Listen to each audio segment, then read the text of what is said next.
Welcome to The Explainer. I am absolutely pumped you're here today because we're taking a fascinating journey into how we measure the very mechanics of the universe. Seriously, if you've ever looked up at the night sky and wondered what on Earth, or well, in space, keeps all those spiraling stars so perfectly organized, you are in the exact right place. Today we're breaking down a brand new paper by independent researcher Adam James Parks, and it tests this massive, sweeping prediction about our cosmos. It's this incredible story of raw data, elegant math, and trying to see if just one single universal rule can somehow apply to the vast, completely chaotic beauty of space. Let's get into it. All right, Section 1, the galactic spin mystery. Why don't galaxies fly apart? You know, for decades, scientists have been rigorously studying the radial acceleration relation. Basically, that's the set of rules governing exactly how fast stars and gas spin around the center of a galaxy. And this really begs the ultimate question. Could a single equation explain the spin of every single galaxy out there? I mean, think about it. Galaxies come in all shapes and sizes, right? From these tiny little dwarf galaxies to massive, sprawling giants. Is it really possible that there is just one universal underlying rule that dictates the spin for all of them, despite that massive, massive diversity? To really grasp the challenge here, think about buying a suit. Historically, the approach in the scientific literature has been a lot like going to a custom tailor. To make the theoretical math actually match what we observe through our telescopes, scientists had to custom tweak a specific variable, an acceleration scale called A0 for every single galaxy. They basically had to freely fit it to make the math work out. But there's a new framework called ChronoGravity, and it suggests an entirely different approach. It's the off-the-rack suit. What if, and this is a big what if, we just use one firmly fixed acceleration scale for absolutely every galaxy? Moving right along to Section 2, a cosmic one-size-fits-all, the chronogravity prediction. So this brings us to this bold new paper by Adam James Parks that tests this exact framework.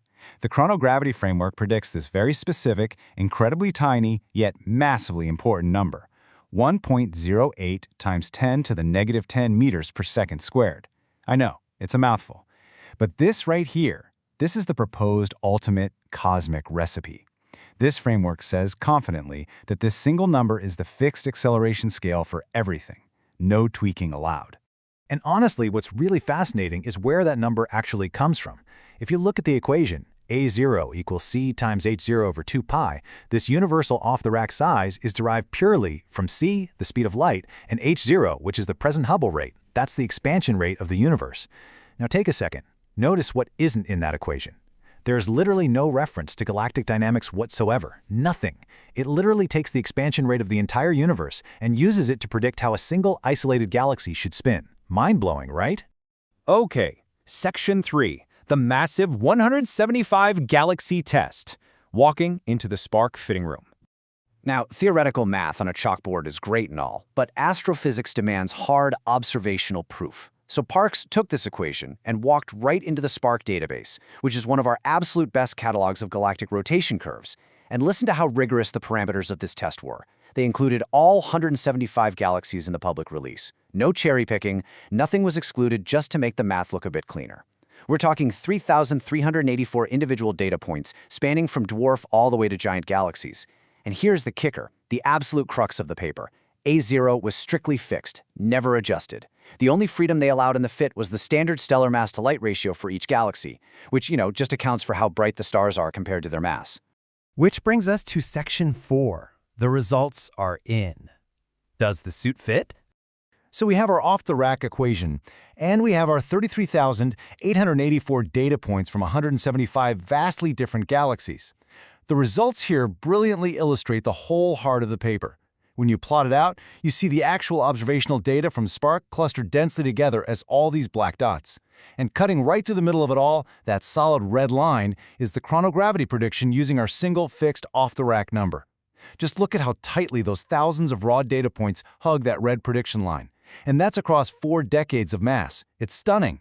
It proves the off-the-rack concept actually works beautifully in the real world. And the crucial takeaway is captured right here in the scatter variance. When the old custom Taylor method was used, where scientists were painstakingly optimizing the math galaxy by galaxy, they'd get a scatter variance around 0.11 to 0.13 dex. The chronogravity fixed fit, 0.135 dex. Guys, fixing this number to the cosmic prediction costs essentially zero in fit quality. You get almost the exact same accuracy without having to custom tweak the math for every single galaxy. It's a real game changer. Let's look at Section 5, outliers and honest caveats, because sometimes the fit isn't perfect. We all know science isn't about hiding flaws, right? It's about exploring them. So when we look at the 15 galaxies that were the absolute worst fit for this model, some really clear patterns emerge. First off, some just have really small sample sizes and super noisy data. That happens. But the second culprit is fascinating. High inclination edge-on galaxies. Think of trying to guess the exact size and curvature of a frisbee, but you're only allowed to look at it perfectly flat from the side edge. It's incredibly difficult. Those galaxies naturally carry a ton of systematic uncertainty in the telescope data itself. Finally, there are two specific galaxies, NGC 2903 and IC 4022. These are high surface brightness systems where a simple, easy, spherical math approximation just doesn't cut it. They literally need full 3D disk geometry math to fit properly. And the fit quality distribution totally backs this up. When you look at it, it's a unimodal histogram, meaning it just has one main peak, right around a highly acceptable median of 2.27. Why does that matter? Well, it tells us there is no massive hidden secondary group of catastrophic failures lurking in the data. The vast majority fit the rule perfectly, and you just get this standard trailing tail of those tricky, frisbee-like edge-on galaxies and the noisy data sets we just talked about. All right, Section 6. What this means now. The implications of this cosmic recipe. Stepping back to look at the broader field of astrophysics, this provides the very first substantive empirical evidence for chronogravity's central, falsifiable galactic scale claim. Now, to be incredibly clear, and the paper is very honest about this does not prove the entire five-dimensional origin of the chronogravity framework. We're not quite there yet. But it is a massive, completed quantitative victory for the theory's central testable prediction. A single number, generated directly from the universe's expansion rate, works flawlessly to predict galactic spin. That is wild. So, where do we go from here? Well, the paper outlines some very clear next steps. Number 1, researchers need to implement those full disk geometry solvers so we can fix the math for those high surface brightness outliers like NGC 2903. 2, we need to do a direct head-to-head galaxy-by-galaxy comparison against the older freely fit models. And 3, extend this exact same fixed parameter approach to a whole new set of data, the SPARC early type galaxy sample. Science is this continuous, beautiful process, and this roadmap shows exactly how they plan to tighten the net. I want to end this explainer with a question that this research really, truly forces us to ask. If the very expansion rate of the universe dictates the spin of the individual galaxies inside it, what other grand, interconnected cosmic connections are we missing? It suggests a universe that is far more tightly woven together than we ever imagined.